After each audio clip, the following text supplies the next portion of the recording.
Ayike mbukeli siziqwela siziqongqotha ngolohlobo ezale yure besiniphathele zona. Sibambe ngazibini kuwe mbukeli singalibali kaloku ababukeli bethu pha ku-SABC lihaye ngokusinikeza inkxaso engagunqiyo. Sesichwechwela ke ungena kwiyure yethu yesibini.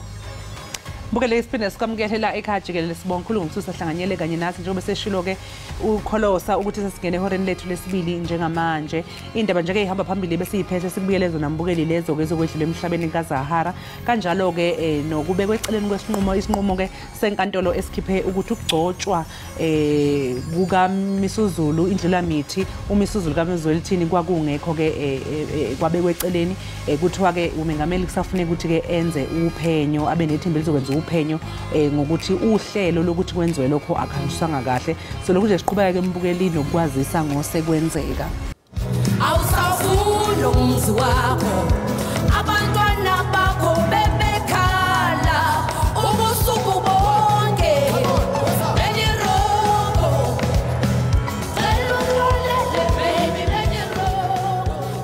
iliflathele eli limakata hlabayo imvumi ephuma izandla uZahara kwisibhedlele salapha eRhawutini phezolo.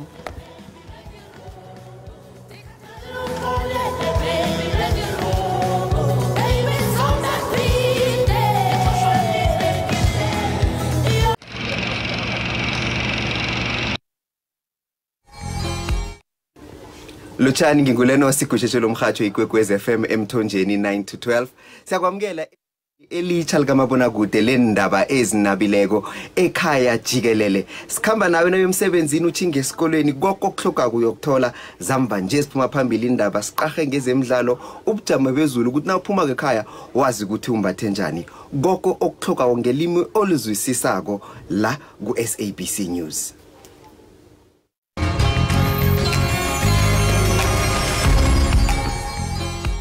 Inkantolo ephakeme yasePitoli sinqumo ukuthi sasingekho emthethweni isinqumo sikamengameli wezwe Cyril Ramaphosa sokugcoba ingonyama uMisuzulu kaZwelithini njengesilo sesizwe samaZulu. Umntwana uSimakade kaZwelithini wayefaka isicelo enkantolo ephakeme yasePitoli ephikisana nesinqumo sikamengameli wezwe sokuhlonza uMisuzulu kaZwelithini njengengonyama yesizwe samaZulu.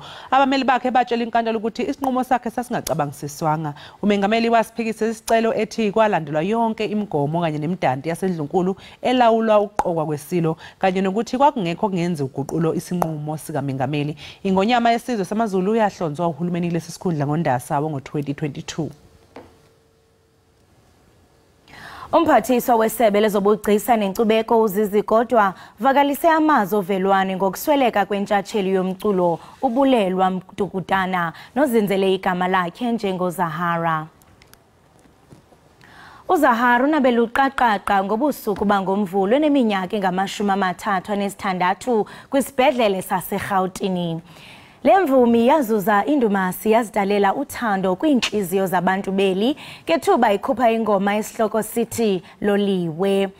Kukholeleka ukuba ungeniswe esibhedlele kwiiveki ezimbini ezidlulileyo ngenxa yengxaki yesibindi sakhe. uZahara ukhuphe amacwecwe amnandi ukusuka kwelokuqala elithi Loliwe elakhutshwa ngonyaka ka-2011 ukuya kwelesihlanu elithi Inqaba Yam ngonyaka ka-2021. Wongiwa ke ngembasa zomculo zomZantsi Afrika ezili-17 iimbasa ezintathu zeMetro FM kunye neNigerian Entertainment Awards enye. Usapho ke alukabhengezi isuku lwenkonzo yesikhumbuzo kunye nomhla womngcwabo. abantwana bakho bebekhala ubusuku bonke beniroko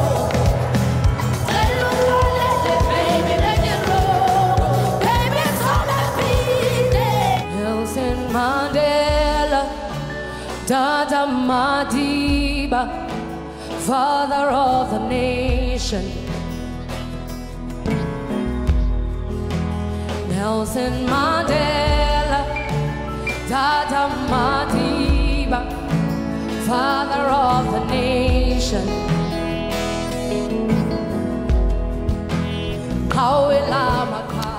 Abaholi be-IFP kulindeleke ukuthi bahlanganyele lapha empangeni lapho bezobe benengqungquthela yenqubo mgomo. Zilinganiselwa ngaphezulu kwamakhulu 5 ithunywa zamalungu e-IFP ezizokuba ingxenye yomhlangano wenqubomgomo yeqembu ozoqala kusasa eMbizo Conference Center eMpangeni. Sesifike esigabeni ke la sinenkolelo yokuthi iqembu uzinzo selifinyelele khona ngendlela efanele nokuthi inhlaka zeqembu zikhona ngendlela efanele. Kwakuwumsebenzi lo esasibekele ukuthi uqale ngonyaka ka2020 kodwa ke ngesizathu sokuthi ke kwaba khona ubhubhane lweCovid inhlelo zethu zaphazamiseka. Amakomiti ke kuyiwona aqondene nodaba lokubuya kwezwa kwemigomo belo esebenza ke kulezi inyanga ezu18 ezedlule. Kanti odabeni lwesinqumo senkantolo ukuqoka kwesilo uMisizulu kaZulu ithini njengengonyama yamaZulu akukho emthethweni. IIFP ithe izodedela indlunkulu kaZulu ekutheni kube yiyona ezothatha isinyathelo esilandelayo. On the issue of His Majesty the King, we have noted the judgment of the court, and it is a matter for the royal family now to deal with, and we hope that they will be able to respond to it in earnest to provide the necessary stability, and we will accept whatever outcome of that process is concerned. So for us, really, it's a matter for the royal family and His Majesty the King to see how they take it forward. Umhlangano we-IFP weinsuku ezimbili ukubhunga ngenqubomgomo yeqembu uzophothulwa ngoLwesithathu. Umphathiswa kwi-ofisi kamongameli uKhumbudzo Nchabeni ubhengeze ukuba abemibela balishumi thoba babavaleleke eGaza ngexesha lemfazwe eqhubekayo phakathi kwelizwe laseIsirayeli neHamas babuyile ebesenza ingxelo yeveki yenhlanganiso yamalungu eCabinet ePitoli. Ungqongqoshe udalule ukuthi iCabinet likushayele ihlombe ukubuya kwezakhamuzi zakuleli eziyi-19 ebezivaleleke eGaza ngenxa yempi. Cabinet welcomed the arrival back home of 19 South Africans who had been stuck in Gaza. South Africa extends its gratitude to the government of Egypt for granting our citizens safe passage through the Rafah crossing into its country. South Africa calls for an immediate and permanent ceasefire and the resumption of talks that will end the violence arising from the continued belligerent occupation and lays the basis, and that will lay the basis for a just and lasting solution to the challenges of the people of Palestine and the peace of the people of Israel. Udabeni lweTransnet ebonakala ibhekene neyinselelo ngesiminyaminya esibonakala emachwebini afana naseRichards Bay.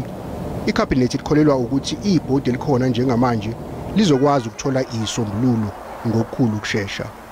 Cabinet has full confidence in the board of Transnet that they will implement what they've set out to do. They had, if you recall, they've committed with their minister to update the nation every second week in terms of the progress they are making to reduce the backlogs that are in our ports and also the work they are doing with the rail infrastructure. And that's what you need to follow up on. Whether there will be equity injection to the Transnet board, already National Treasury announced, and the guarantees that they needed to be signed for Transnet to be able to unlock its balance sheet. Maqondana nokhetho lwangonyaka ozayo ungqongqoshe uthe umengameli wezwe usazohlangana nekomishana yengamele zokhetho iIEC ngaphambi kokuthi kuhlonzwe usuku lokhetho. iCabinet inxuse abantu bakuleli ukuthi bawasebenzise ngokuwonga amanzi njengoba lelizwe likhungethwe inkinga yamanzi nje ikakhulukazi esifundazweni iGauteng. Iningizimu Afrika siyantula futhi ngamanzi lenqinamba yamanzi sisobala njengoba inhlelo ehlinzeka ngamanzi esifundazweni iGauteng ziphansi kwencindezi. Rand Water isixwayise ngokuthi uma kuqhutshekwa nokusetshenziswa amanzi kakhulu inhlelo zokuhlinzeka ngawo azizukwazi ukuqhubeka isebenze. Uhulumeni unxuse zonke izakhamuzi zakuleli ukuthi isebenzisa amanzi ngobuhlakani.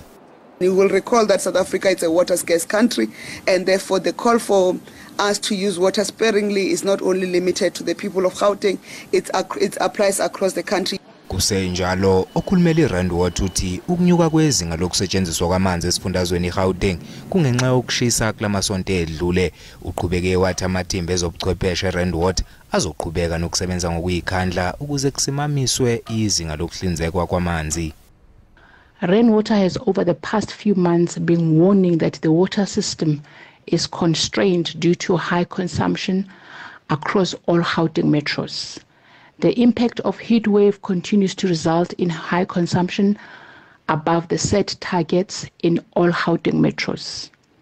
Technical teams from Rainwater and Gauteng metros continue to collaborate in implementing interventions that strive to stabilize reservoirs levels and water supply to various areas.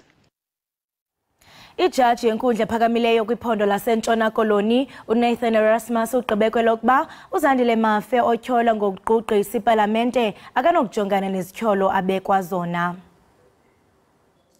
Ijaji lenkantolo ephakeme eWestern Cape uNathan Erasmus linqume ukuthi osolwa ngongqongqisa eParlamente uZandile Mafe akakulungele ukulandela icala abekwe lona kanjalo nokuziphendulela. Diagnosis of mental condition, schizophrenia, under the heading section 79(4) C in brackets, capacity to understand court proceedings. The accused is unable to follow court proceedings so as to make a proper defense. Mafe watholwa ukuthi unokugula ngokomqondo. Emva kokuhlolwa yithimba longoti bodokotela bengqondo esibhedlela sase-Eastern Cape. Ijaji lithole ukuthi labo dokotela banesipiliyoni kulomkhakha futhi asikho isizathu sokuthi beqamba amanga ngesimo sikaMafe. Lithi umbiko kadokotela uthuphana kanjalo nobufakazi bakhe liyabethemba. He has been declared unfit to stand trial, meaning he won't be able to put up a defense and instruct his lawyers. Yeah, we are happy that finally it has come to be finalized today, although it's not finally, as we have heard that the defense has indicated that they are going to appeal the decision, the finding of today. Mafe ubhekene namacala amaningi okufaka phakathi ukushisa, ukuvukela umbuso kanye nokugqekeza kulandela isigameko somlilo owangqongqisa eParlamente eminyakeni emibili edlule. Ummeli wakhe uAdvocate Dalimpofu uthi lo mbiko awunayo imininingwane eyanele ukwenza isinqumo esingagweba ikhasimende lakhe.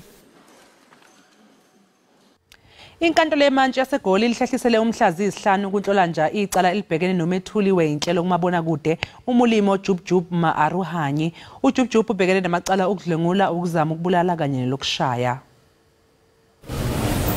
Yengoba liphinde lahlehla lelicala elibhekene nomlimo Jubjub Maaruhanyi, ummeli wakhe ukhala ngokuthi ukuma ndawonye kwalelicala kuphazamisa indlela aziphilisa ngayo uJubjub. Ekuqaleni kenkantolo yasichitha isicelo sakhe sokuthi icala lihlehliselwe umasingane wangonyaka ozayo ukuze uJubjub ezoqhubha umsebenzi wakhe kwezikaqedisa izungu ngesikhathi samaholide asehlobo. Justice delays, justice denied. We're being delayed. But what can we do? Hopefully they'll have provided us with everything that we asked for us to be able to proceed with the matter. Phezu kwalokhu uthi amanye amacala athweswe uJubjub awaphusile kwazise enzeka eminyakeni engaphezulu kweyishumi edlule. We requested further particulars because some of the charges we could not understand or comprehend or being provided with sufficient details in which we can take the matter forward. What are these particulars you're requesting for? Such as, for example, if somebody says been raped, you say during the period of a year, you haven't said anything. So how do we plead to such a charge? Inkantolo ke inqume ukuthi iyelule ibhayili kaJubjub kuze kube umhlazi 5 kuNhlolanja wangonyaka ozayo. Ngaphambi kokuba niphume niye kwindawo ngendawo kumakhaya ngamakhaya emsebenzini esikolweni naphina qiniseka xa uphuma kulomnyango uxhobisekile ngokuqhumekayo kwisimo sezulu.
Sibambe ngazo zozibini mbukeli Ekhaya Jikelele ngokuba usahleli nathi. uCampbell Macmillan ngumdlali oqeqeshiweyo kunye nosomashishini oyintshatsheli ye-2021 Zimbabwe Long Drive, iSouthern Africa Prolonged Drive kunye nentshatsheli ye-African Prolonged Drive. uMacmillan ke wenze imbali ngokuba ngumAfrika wokuqala ukuphumelela i-Ultimate Long Drive World Championship ngonyaka ka-2023 ngendlela ke engakhokeleliyo engu-442 yards. Lo mdlali ke waziwa ngokwenza ngaphezulu ko-450 yards. Iswing enamandla kaCampbell iye yaba ke yindlela yakhe yokuzithengisa. Ngoku ke siza kuthetha naye uCampbell Macmillan kwaye ke udliwano ndlebe siza kulenza ngesingesi ngoba undwendwe lwethu alulazi ulwimi lwesinguni. Campbell, welcome to the show. Thank you for having me. How are you doing? I'm good. I'm very good at the moment, thank you. We are great. Welcome to Ekhaya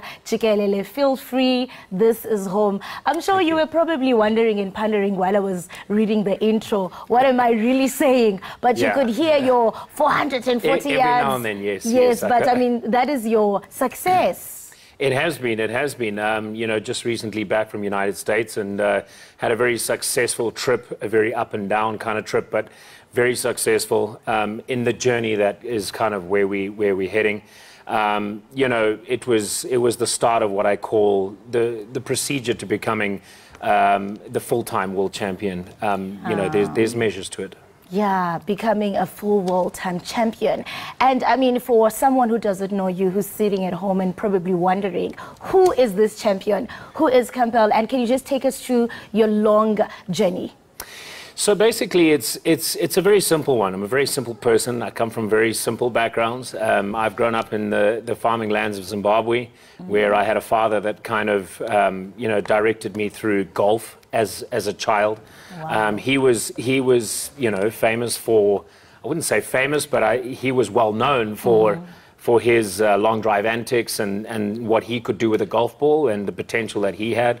And I was lucky enough to have his gift. So, you know, I potentially went through the golfing world when I was very, very young, but I took tracks to other sports in my life as a professional cricketer and what have you, representing my country. But yeah, look, I found golf and long drive later on in my life, and that's pretty much where we're at right now. Amazing work. And I mean, you've always had a great passion, you know, to fulfill your destiny and be the best that you can be. Can you just take us through the challenges that you actually faced while you were promoting the long drive in Africa? Yeah, so these challenges, they're not going away. We you know, I'm still in that phase where we're building something brand new that Africa hasn't actually seen, let alone Zimbabwe or even South Africa. South Africa has more of a long drive component than Zimbabwe does.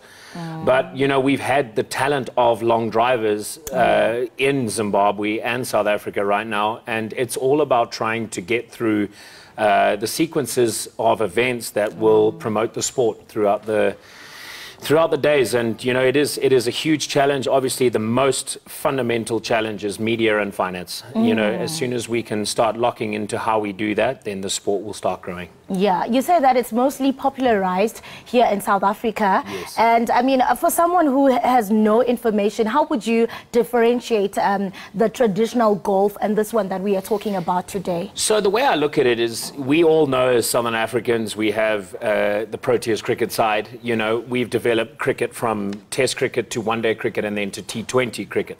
So this is like the shortened, more adrenalized fire part of golf. So it is the long drive aspect, the aspect that most golfers in the world love to boast about when they finish their round of golf, is who hit the longest ball. So that is kind of generated into what we have as a power sport, a more sort of entertaining part of golf, a more sort of high adrenalized, as I said.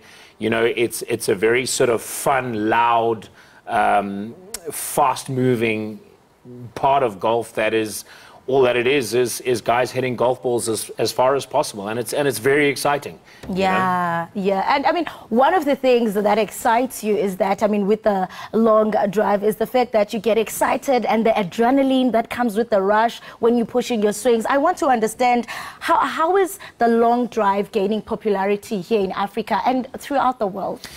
Well, the long drive has had previous kind of recognition around the world, especially.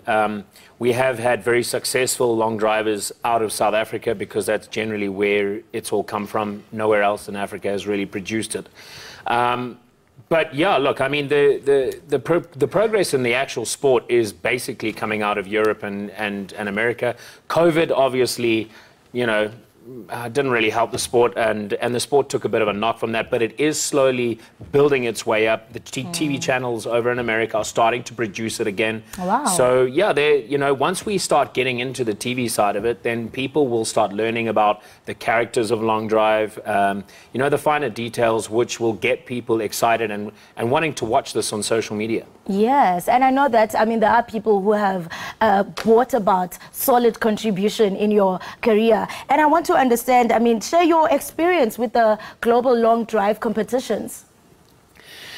So the global long drive competitions right now are, they have, like I said, they are starting to get televised and what have you. And, you know, it's just about being able to produce familiarity. It's basically where people need to kind of understand what they are watching. Yeah. And you know, the thing is, a lot with long drive is people do not know about it. How do we get this known? All right, we need to be able to create a media base where people understand it. You know, as soon as people understand something, they start looking at it and they start watching it. And it's the case everywhere else in the world. You know, at the end of the day, we will progress in terms of media, and that will take its time, but it will grow. Yes, and I mean, speaking of that, I mean, you have been able to represent South Africa, you know, internationally, I mean, in a global scale. As you're saying that, I mean, there's a great need that the media is involved to make sure that, I mean, this world of sport is out there and people know about it.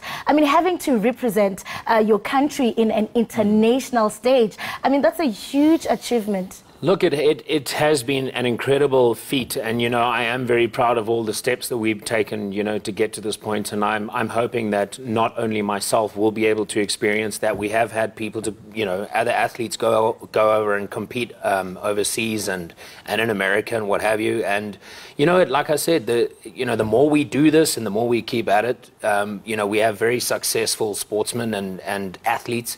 And you know, at the end of the day, if we just keep putting in the work day in and day out, we will get the recognition. And, you know, as Southern Africans, we always produce phenomenal sportsmen. One day we will be able to, you know, get through the hard yards and make it better for the youngsters coming through to be able to enjoy the fruits of what we do in terms of producing long drive as an international sport. Yeah, they say a journey to 1,000 miles begins with one step. So I truly believe that 100%. If you take that one step, we'll definitely get to the sky. And I mean, I want to understand, I mean, outside of golf, I know that you do activities where you give to charity, giving back to community. Can you share some of the projects that you do and, I mean, the reception that you get? Because, I mean, you're truly an inspiration. You know, when that young boy, when that young girl looks at you, they feel like my dreams are valid. Can you also share some of the initiatives that you work with? So basically right now, you know, a lot of what I do is currently for myself because, you know, initially I need to grow the sport by, you know, making a name for myself. So that people can understand. Once I've done that, I will slowly start pushing through to, you know, the schools, charities, whatever. I can use long drive, and that's what I do right now is like golf days. I will work in charity golf days, and I will entertain a crowd so that I can try and raise funds for whatever the cause of that golf day or whatever it is for now. So, you know, unfortunately, I wish I could do a lot more for it now, and there will be a lot more prospects in the future.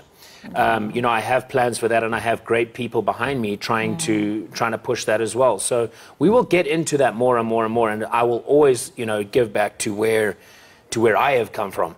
But you know, for now, it's all about creating a name so that it is, you know, it becomes worthwhile when I start giving everything back. Yes, I mean, you spoke a lot about the impact of the long drive as to how we can expand it here in Africa and beyond. I mean, you speak about also the future projects, your wishes and aspirations. You know, I want to understand, because it looks like the world is your oyster. I want to understand, I mean, looking at the future, where do you see yourself in this long drive journey? I mean, what are your aspirations? What is it that you'd also love to be remembered for? Well, you know, pioneer. You know, the word pioneer comes to me, and, you know, being able to do that, you know, I'm motivated for my family, my children, and the closest to me. That obviously drives me to what I'm doing, and, you know, creating a legacy in that respect. So as soon as I can do that, I will be able to, you know, help grow it in the country and teach people, you know, what I have learned and be able to build on that. I will want to take it right to the ground level, school children, schools, whatever. You know, who knows? Golf is a very, very widespread sport, and with this, the two can connect. So yes, we will build it right from the ground up. Yes, I mean, what do you say to that African child who is watching, who feels like my dreams are not valid? I mean, what words of wisdom do you want to instill to them today? Never, ever give up. And whatever you have in terms of your dream or what you would like or what you envisage seeing, whether it be long drive or whatever it is, just never give up. You know, there's enough in the world for you to understand that, you know, perseverance and resilience is something that you cannot falter. And once you learn that, never, ever, ever saying no or not taking no for an answer is you know, is the route to where you can end up. Indeed, they say perseverance is the mother of success. It has 100%. birthed you indeed. Thank you so much for joining us. We celebrate you at Ekhaya Jikelele for the amazing work that you do. Continue inspiring so many Africans who look up to you. Thank you so much. Thank you very, very much. Appreciate it. Yeah, right, mbukeli we Ekhaya Jikelele lo ke ebesincokola naye nguye uCampbell Macmillan ongumdlali ke oqeqeshiweyo kunye nosomashishini oyintshatsheli ye-2021 Zimbabwe Long Drive. Mininzi ke imisebenzi ayenzayo kweli xesha ke lomdlalo. Ngokumbukeli ke masithi qhwisi yobhatala amatyala, qiniseka ke awuyindawo sabukele inkqubo oyithanda kunene iEkhaya Jikelele.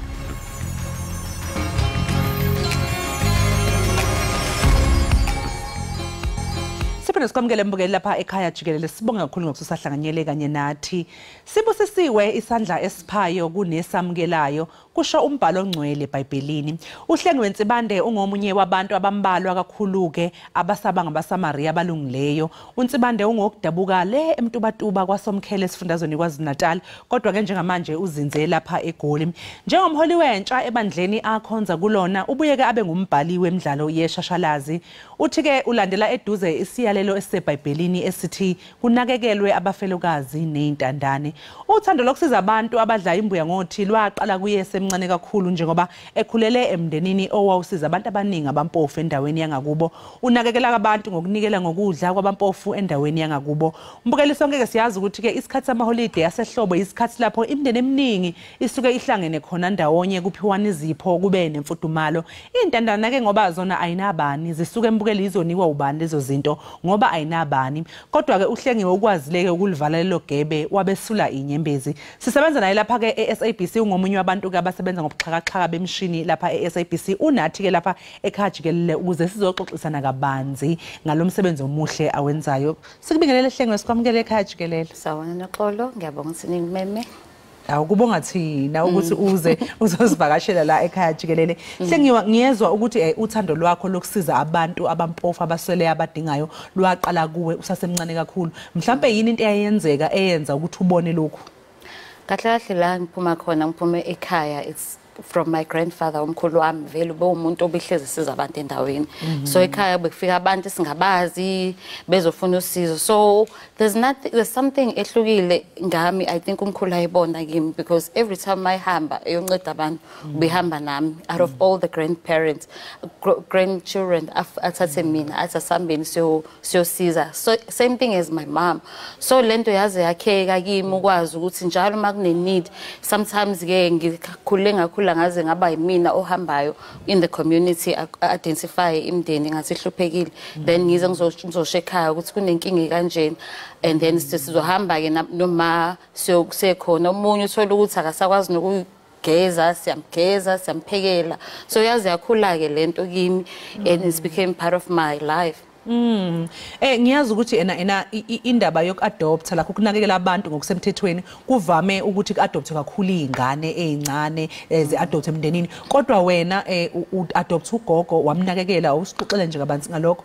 So kusho ukuthi mangifika kule where I stay manje khona ugogo ngilokho ngiyambona ulokhu umuntu oyiphuzelayo nje utshwala so manje ngize ngibona ukuthi no man this time manje usehleze ehleli yedwa ngaphandle kuze kushona ilanga akekho umuntu akadli breakfast akenzi nix ngize ngiye kuye ngimbuza ukuthi gogo kwenzakalani ngawe angitshela ukuthi ayi akasenamuntu omnayekelayo so naleli khaya ayiqashe kule kudayiswa khona utshwala bamxosha so mase ngim-adopte ngithi ngicela ukukunceda ukuthi ube njengogogo wami ngoba siyambuza ukuthi abantu bakubo bakuphi uthi akukho umuntu uyi-one so kube ukuthi ngimthathe sizama ukuthi siyombhalisela ukuthi azama ukuthola uholo sizama ukuthi every time ngimuphe vele ukudla yonke into kwenzeke ukuthi azaye esibhedlela ke unfortunately mayifika esibhedlela abhalise vele ukuthi I'm her guardian azashone ke and we had to bury her. Ubantu kwazi kabuhlungu kuzo lezo ndaba kodwa engikuthokozela ukuze ukuthi ugogo at least ngeinsuku zakhe zokugcina wathola ukunakekeleka njalo njalo. Ngiyazi ukuthi kulolu hambo lwakho lokunakekela ugogo ubeke usuhlangana ne-Meals on Wheels okuyiyona futhi yakusiza nangomncwabo kagogo nahlangana kanjani nanokuthi bakusiza nje kanjani? Okusho ukuthi-ke mangabe ngizwa indaba ngiphuma la emsebenzini zokuthi ugogo ushonile ngaba shocked ngoba nami I'm still young and I didn't know ukuthi ngenze njani nokuthi ngikhava kanjani ngoba ngingenamuntu vele ongicedayo yonke into iqhamuke ephaketheni lami so as ngi-researcher ngezwa ngendaba ngegama ethiwa kune-organization okuthiwa Meals on Wheels so ngabafonela ngabachazela ukuthi nginenkinga ngogogo kanje in fact ukuhamba kwami nabo kuqale after ugogo esefuna ama-wheelchair esefuna zonke lezo zinto ngi-researcher ngaze sesesibhedlela ese-critical so ngiyabachazela ukuthi ugogo useshonile but anginawo amandla ukuthi ngathenga ukudla into engayizama ngazama abantu ukushumayela mhlawumbe sizama ukubona ukuthi singasiza ngani so yes inkonzo yomngcwabo khona azongcwaba ngezizotha so that's where they came in handy bakwazi ukuthi bapha abantu ukudla babezile emngcwabeni and bangisiza ngokudla then ibhokisi nani sabe sesibambisana ke ngicela nako makhansela ukuthi bangisize ngalokho. Okunye futhi engikuqaphelile ukuthi uke ubone igebe wabona amantombazana asemancane kanti nabantu besifazane ukuthi nabo yazi kuyenzeka ukuthi bahlale ezimweni o eindaweni ezibahlukumezayo nabantu ababahlukumezayo ngenxa yesimo sokuthi bayantula kwabona mhlambe umuntu uyabona ukuthi mangaphuma la ngizodlani ngizokondlwa ubani ngizoshona phi ngoba anginaphahla phekwe ekhanda lami njalo njalo manje wena ikuphi lokho kwenza ukuzama ukuxazulula leyo nkinga? So into engiqale ngayenza ke ngomuntu osebenza kakhulu nabantu abasha so they will come and confide kimina ngama problems ababhekene nabo so and then ngizame ukuthi ngibasize ngokubakhanselisha but ngabona ukuthi okunye angikwazi ukuthi ngibakhanselisha ngoba ku deep kakhulu ama problems bechaza ukuthi omunye mhlawumbe uhleli stepfather samrape but akazi uzokwenzani nomama nawe uyasho ukuthi sisondliwa wena. That's when I then collaborated ngacela amanye ama-psychologist engimaziyo no-doctor ukuthi mangabe bengibiza ukuthi ngizokhuluma ngizodeliver speech about that ukuthi besize nabo ukukhanselisha so I created ama-groups awu-2 e-WhatsApp whereby the other one is a strictly confidential one where kunama-counselors nama-psychologists nama-doctors even pastors who are women as well, who have worked with such people like that. Abanye, there are even more than 30 years of experience that they bring. So ngiyabona all around maybe KZN when I'm invited, I give them this link and they are able to come and share their problems. And it's bonilo mahluko omkhulu. So agcina ngake lapho ngabona ukuthi okay with women and children, and we also do our conferences as well. Again, our conferences about equip about how to stand for themselves, and also try to see if singabancedisa kanjani ngezandla ukuze bekwazi ukuthi babe marketable and bring money instead of ukuthi bahlale in the situations ago. Yes, and then not only did I end up there, then I found myself being a writer as well. Writing about the issues of gender-based violence, especially equipping abantwana ukuthi in the space of musical theatre. It's the play that I wrote is Ngobile, the victor, meaning that Ngobile is an individual. I mean Ngobile is woman abahlukumezekile, and then the victor, mina on my own, I'm the victor, which is directed by Brian Mazibuko or Sarafin. So kulomdlalo lena ngihlanganise ngenze research. It's based on the true stories from abantwana abangitshela ukwenzakaleni nabanye abarapiwe.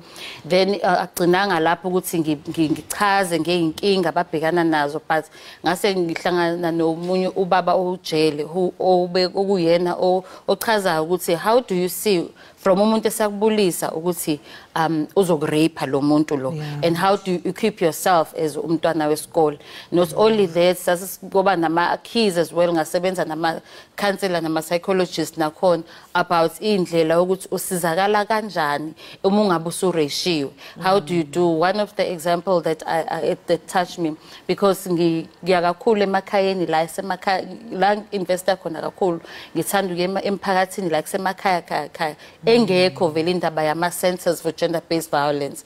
So one of the issues esihlangana nazo mangiya lapho thola ukuthi umntwana omunye wazi wabuya kimi ona 7 athi warishwa umuntu wasendaweni, so ama-parts ajoineka leyo chama naleyo yokulena, but manje uyasho ukuthi uyabola ngaphansi and akakhona ukumayethu ureporter ngoba lo muntu uyisikhulu endaweni bavele bengazi nix. So those things angithatha kakhulu ukuthi okay, let us equip abantwana ukuthi how do you self protect yourself uma umuntu esambona ukuthi unezimpawu iyo ke lena esihambe sidlala ke ezikoleni.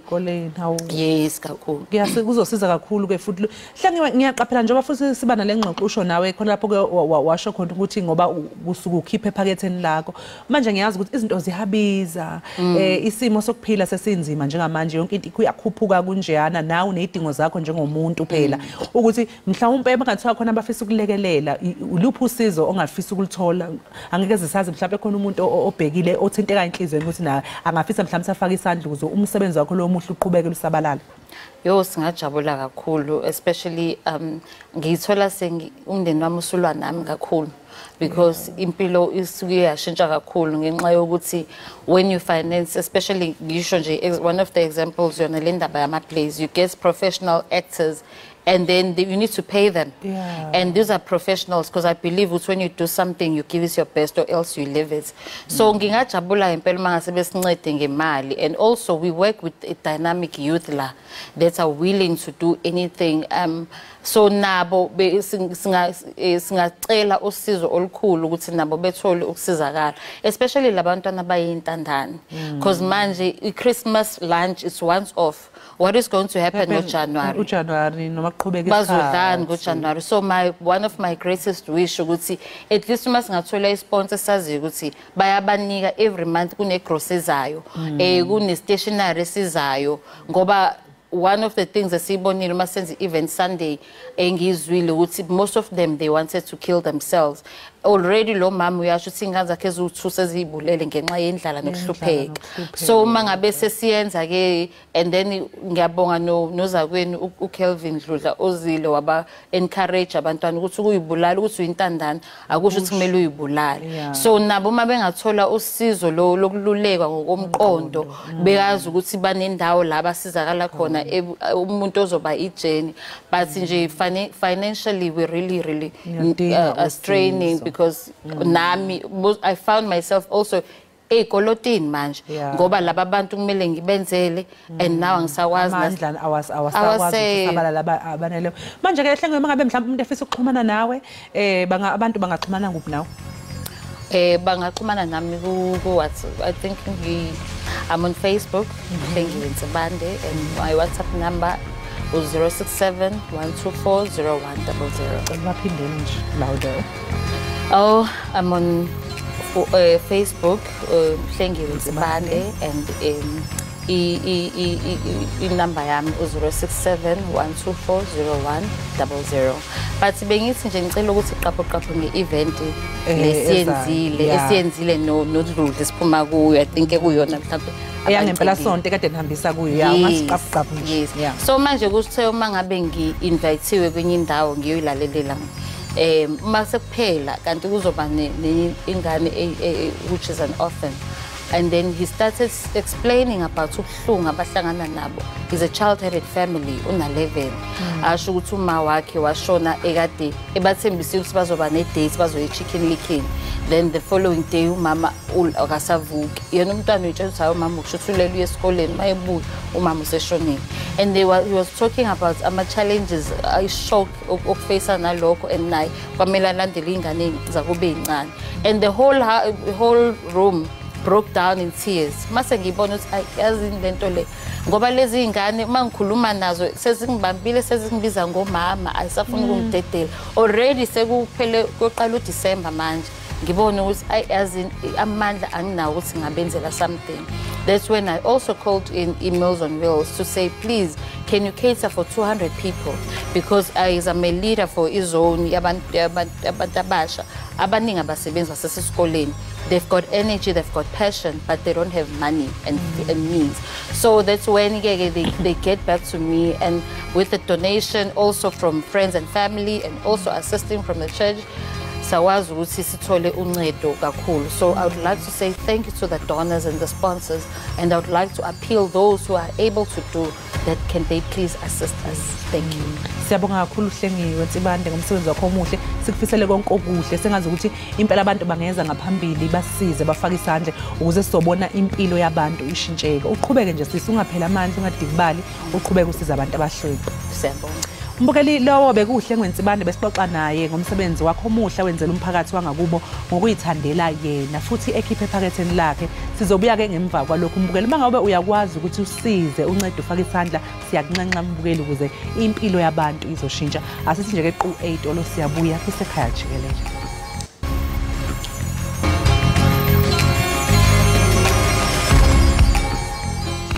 Siphinde sikwamukele mbukeli lapha ekhaya Jikelele.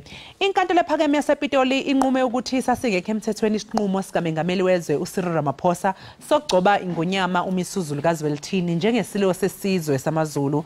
Engabe ngempela sisho ukuthini ke lesi sinqumo senkantolo nanokuthi nje sinamthelela muni. Silandeke ungoti wezomthetho umpumelelo zikalala wezikalala attorneys ukuze ke asenabele kabanzi. Asikubingelele ke sikwamukele impumelelo lapha ohlelweni sibonge ngesikhathi sakho. Nginibingele kakhulu bese ngibele kakhulu abalayeli abasemakhaya. Zikalala ingabe sicela nje ukuthi usichazele ngalesi sinqumo senkantolo ukuthi ingabe sisho ukuthini?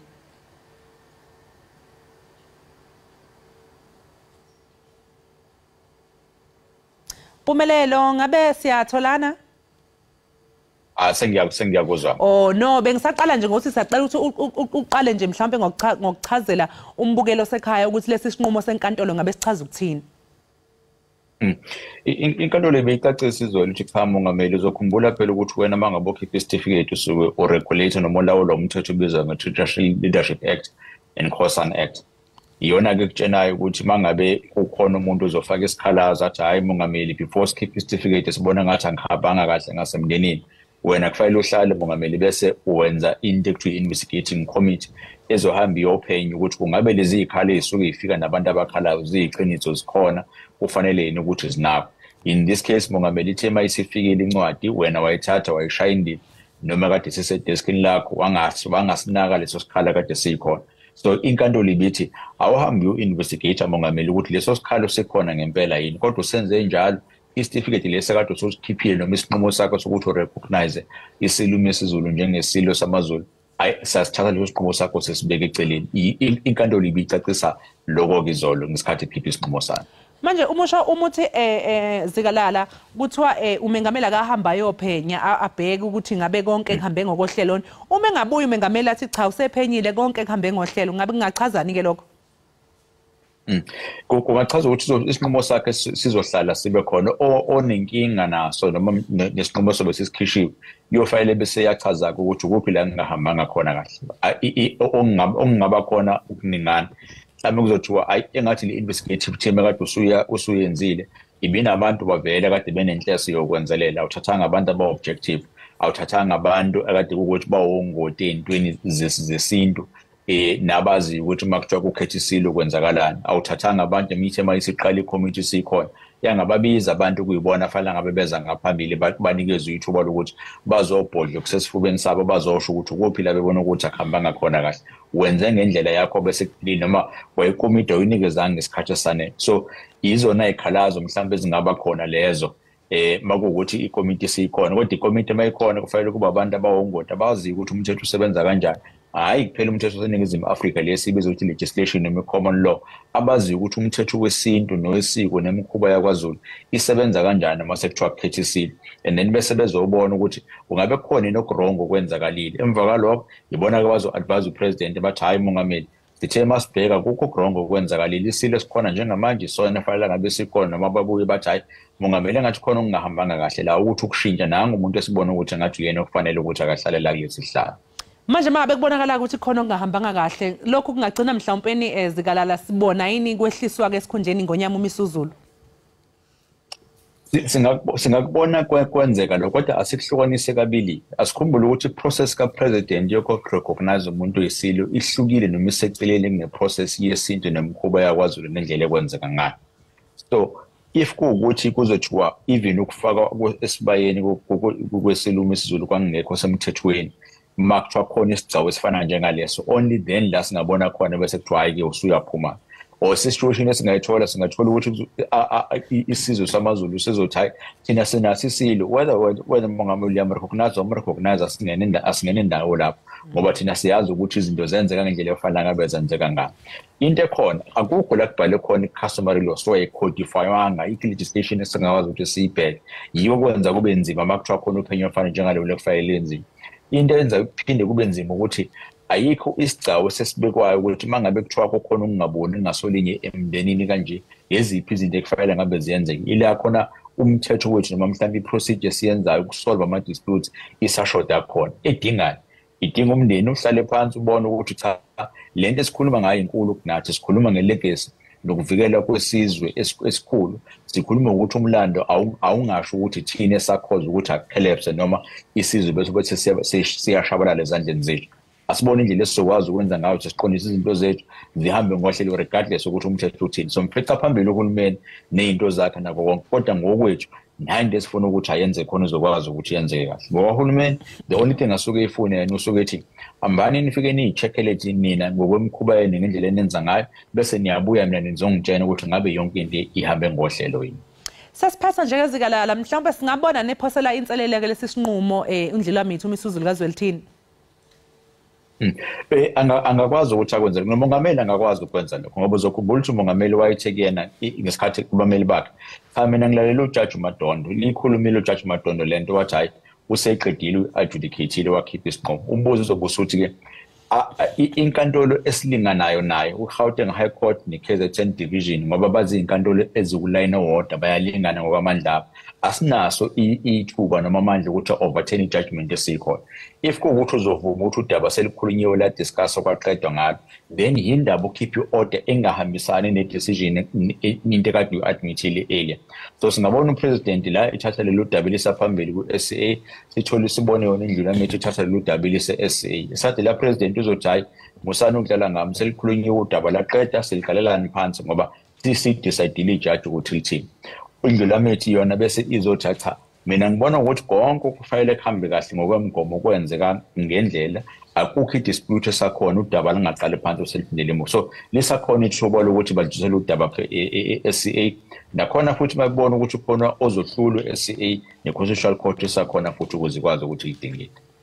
Sibonga kakhulu Zikalala ngesikhathi sakho sikufisela usuku oluhle. Kubonga mina kakhulu ibe nosuku oluhle. Mbukeli ke lo besixoxisana naye uMpumelelo Zikalala weZikalala Attorneys besixoxisana naye mayelana ke nesinqumo senkantolo esithi ukugcotshwa kwendlulamthetho uMisuzulu kaZwelithini kufuneke kuyophenywa umengameli ukuthi ngabe kwahamba ngokohlelo yini na. Okwamanje ke eMukelo Sodileke qu 8 sizobuya emva komzuzwana.